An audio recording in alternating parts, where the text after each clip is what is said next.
আগামী 12ই জানুয়ারি থেকে রাজাভাত খাওয়াতে শুরু হতে চলেছে Buxa tourism and cultural carnival. ডুয়ার্সে বসবাসরত বিভিন্ন জনগোষ্ঠীর সংস্কৃতি, তাদের খাদ্য, তাদের হাতের তৈরি জিনিসপত্র সহ বিভিন্ন জনগোষ্ঠীর বাদ্যযন্ত্র সবার সামনে তুলে ধরতে আয়োজিত হচ্ছে Buxa tourism and cultural carnival.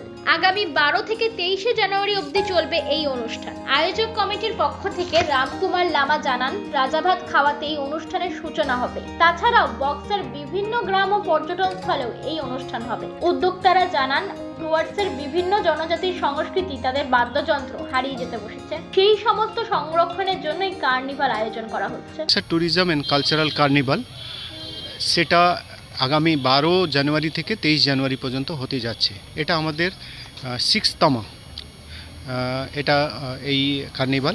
মূলত আমাদের এই ডুয়ার্স মানে মিনি ভারতবর্ষ। এখানে বিভিন্ন জনগোষ্ঠীর মানুষ রয়েছে।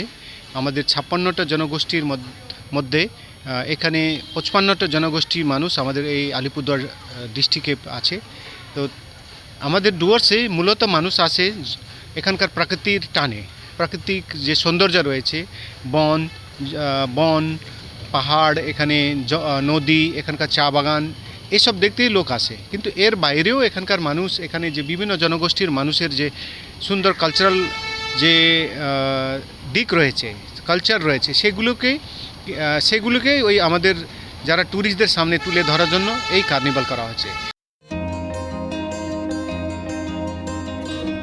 শিলিগুড়ি থেকে পার্থ প্রতিম দাসের report, U Bangla TV. U Bangla TV হৃদয় ছুঁয়ে যায়।